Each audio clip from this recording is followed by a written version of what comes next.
Today's video topic are the pros and cons of nicotine in relation to fitness. A lot of you guys are just gonna be like, there are no pros, you know what I'm saying?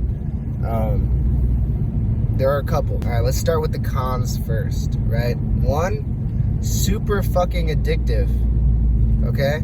2, it's a vasodilator, so it decreases blood flow. 3, it's not, depending on how you use it, I mean, all the ways aren't healthy, but some are less healthy than others, okay? That's as much as you want to say. They're like, no, they're all equally bad. No, okay? If I'm chain smoking 12 cigarettes a day, or packing fucking chew, the tobacco, I forget why, but the chemicals in the tobacco are still worse than something like a Zyn. Vaping is not healthy in different ways. It's still equally not healthy, and plus long-term effects, we don't know for sure. Same thing with Zyns, but it's bad in different ways. You know what I'm saying? Like it's not like the same, like Zyns, as much as you want to say it's bad, they're still not as cancer causing as, and they are bad, but they're not as cancer causing as like packing chew, you know what I'm saying? Because there's fiberglass in chew that tears up your gum, like micro tears it, so that you can absorb that nicotine and all that other shit. Same thing with the cigarettes, like it's leaving almost soot in your lungs, which is bad. Vaping's bad too, but for different reasons. It doesn't do that.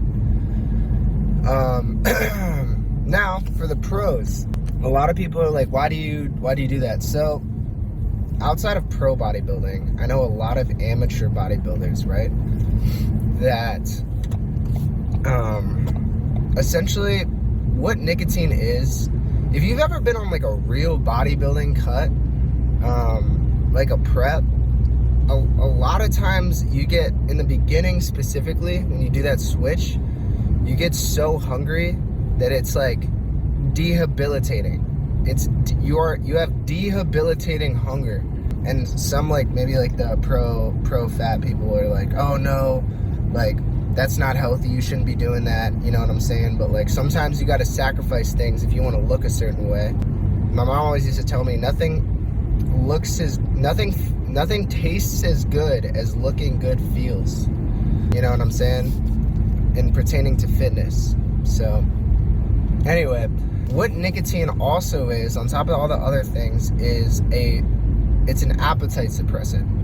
So when you're cutting really hard, and I'm not talking about pros, I know a lot of people that did this in their show and they quit about 2 weeks out, but they lean on nicotine not solely because of the fact that it does help the cut a lot. As much as people want to say, oh no, like just do the diet and shit, like yes, of course, but mentally, when you're not starving constantly, like anytime I get really hungry, because I'm cutting right now, I pack a Zyn and my hunger just goes away.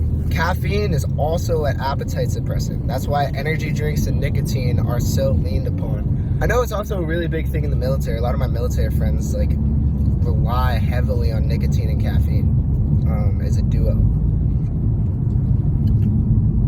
because it completely erases your hunger. So you can go the whole day. It's kind of like, I don't know if you guys have ever like gotten Adderall prescriptions, you're not hungry. It's like a lesser version of that, because Adderall is a hardcore appetite suppressant. Nicotine is slightly less than that, but essentially it gets rid of your hunger. Cutting, right, and you're like dying because you're so fucking hungry all the time. A lot of people like rely on Zyns, you know, or like a vape. I don't agree with vaping. I'm not gonna say I agree with Zyns, I just do it.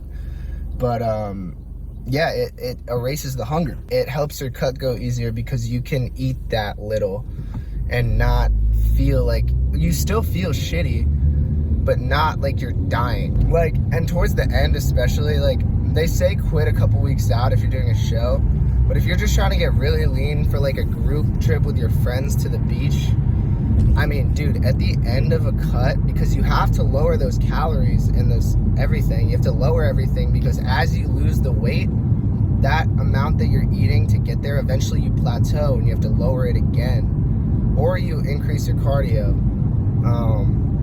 But you lower your carbs, you maybe increase your protein because your body wants to eat that muscle that you built to get the protein that you're not eating. So like you'll overload your system with protein, drop the carbs, you know what I'm saying? Not fully, but they're just dropping a little bit. I don't really know. I just know how, like, I'm not sure how pros do it because I'm also not on steroids. So like I have to do more. I gotta do more than when I'm focused on trend.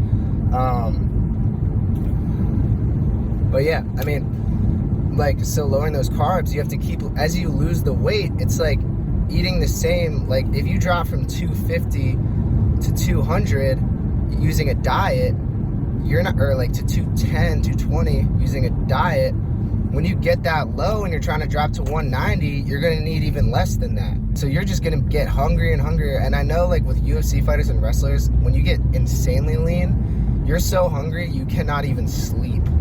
Your sleep gets like shit, you have no energy, you know what I'm saying? You feel horrible all the time, like you have no body fat, but you look fucking good, you know what I'm saying? You look fucking sick. And you have to decide whether or not that's worth it. But the nicotine helps with that. It's like a crutch almost. And some of you are like, oh, don't use that.